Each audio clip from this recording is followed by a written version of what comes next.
There's a new Congress in town. It's the 114th Congress in American history. It was sworn in yesterday, and it's where we begin this Wednesday's show. Welcome to CNN Student News. I'm Carl Azus. For the first time since 2006, the Republican Party will control both chambers of the U.S. Congress. The GOP swept last year's midterm elections, gaining a 54-seat majority in the U.S. Senate and expanding its control of the U.S. House of Representatives. Ohio's John Boehner was elected to continue leading the House. Kentucky's Mitch McConnell was sworn in to take over leading the Senate. This will be the first time in Barack Obama's presidency that the Democratic executive will work with an entirely Republican-controlled legislative branch. The two parties have been at odds over a lot of issues. The Keystone XL pipeline, which would transport oil from Canada through the U.S. Healthcare, specifically the president's healthcare reform law of 2010. Also, immigration and national security. The two branches may have to compromise to make things happen. Average price for gasoline in the U.S., $2.19 a gallon and dropping. Looking back over the past 10 years, prices have been all over the place. In early January of 2005, they were $1.78 per gallon. They spiked to $4.11 in the summer of 2008, plunged to $1.65 as the Great Recession sank in, and were $3.32 this time last year. Why? The price of crude oil. It's the biggest factor in gas prices. And looking at what's behind the current drop, this is all about supply and demand. The price of oil has plunged, falling to the lowest level since the 2009 economic crisis. But this isn't just about money lost in trading pits or saved at the gas pump. Oil is a signal for the global economy. It powers the planet, supplying a third of all energy consumed. So, in a sense, the economic activity of billions of people is reflected in the price of a single barrel of crude. Let's break down the global game of supply and demand that's driving the drop. The world is producing more oil, especially in America. New technologies allow companies to extract oil from shale rock, boosting U.S. production nearly 90% since 2008. Meanwhile, OPEC, the international cartel that represents many of the biggest oil-producing nations, isn't turning off its spigot, keeping production levels stable. While new oil floods the market, demand is falling. Economic stumbles in Europe and China have curbed the world's thirst, and oil consumption will grow by less than 1% this year. Low demand, high supply. A perfect recipe for falling prices, which helps one part of the economy and hurts another. Who's benefiting? Consumers. The Energy Department expects prices to average $2.60 a gallon, the lowest in 5 years. That gives U.S. consumers an extra $60 billion to spend. Getting hurt? The American energy industry. U.S. production costs are high, and if companies scale back, that could threaten jobs, especially in states like North Dakota, Pennsylvania, and Texas. Local jobs, international demand, American production, and Chinese consumption. All that activity is summed up in a drop of oil. So watch out when oil drops. It's been almost 4 years since a civil war began in Syria. It involves the Syrian government fighting to hold on to power. It involves rebel groups who want a new government. And it involves terrorists, some of them from the ISIS group, who want to expand their control. Hundreds of thousands of Syrians remain in their nation's largest city, though many parts of it are a bombed-out shell of what they were before. Here's a look at a school day in Aleppo. Near besieged Aleppo, where there is little space for life, there is somehow still space for learning. They can't fit all the children into here who want to come, even though the regime has bombed the teachers' previous schools 5 times.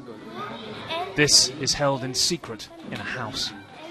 When class breaks, it's not for the bell, but often to the sound of a regime jet. If they're in the square of the school, he says, they run to inside and close the windows of the classes. Some have pale faces, some become sick. Every time the warplane comes, the children and even the adults become scared. English won't be spoken in Syria anytime soon. So these are lessons of a future dreamt of elsewhere. In the evening, we are going to have dinner where he for all the family. Where families are broken, food often scarce. The regime has ravaged their homes with barrel bombs, huge makeshift devices dropped from helicopters onto their childhoods. See what happens when they're asked who's seen one.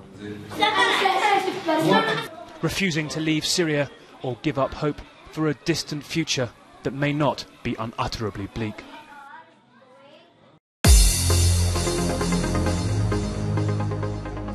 Well, we've got some warriors watching this Wednesday from the Beehive State to the Empire State. In Salt Lake City, the capital of Utah, it's Northwest Middle School that kicks things off for us, the Warriors there. And in Averill Park, hello to the Warriors of Averill Park High School. It's in New York. And for the first time on our roll call, a school from Washington, D.C. The Griffins of Bell Multicultural High School are online in the nation's capital. Percentage of Americans who make New Year's resolutions, about 45. Percentage who keep their New Year's resolutions, 8%. Not a high success rate. And this isn't just about working out more or being kinder to your parents. Sometimes it's about breaking bad habits. What makes that so hard to do, and how can you still do it? The doctor is in. The beginning of the year is maybe one of the best times to try and make some new changes in your life, but it's not always easy, no matter when you start. And breaking bad habits is one of these interesting things that psychologists have talked about for a really long time. Let me give you just a couple of things, whether it's breaking a bad habit or creating a good habit.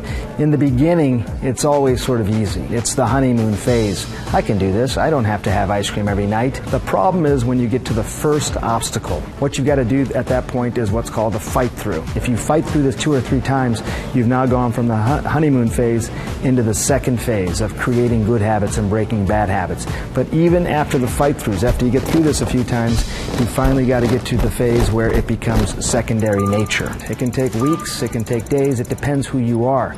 But when you get to that secondary nature phase, the habit has moved from a more transient area of your brain to a more ingrained part of your brain.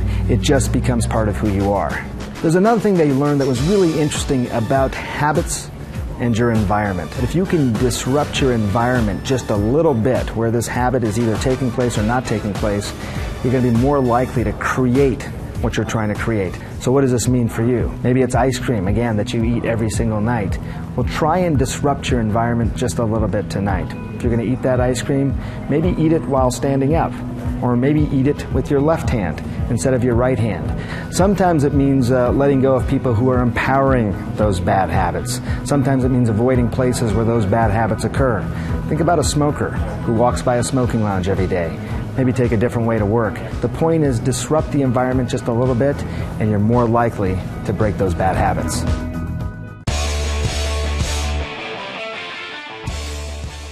During a free throw, there are really only 2 possible outcomes. You either make the shot or you don't. Unless this happens. The lesser known but still entirely possible rim failure. Yeah, the thing just gave out. You can understand why. It had been shot at, fouled near, and dunked on, and it just couldn't take it anymore.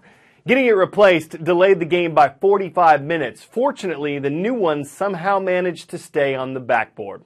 So while the old one failed without rhyme or reason, the new goal achieved its goal, the net gain that it did net fall with nothing but net below it. It had some backboard when it was balled out and proved there's always room for improvement. I'm Carl Aziz for CNN Student News. We'll take another shot tomorrow.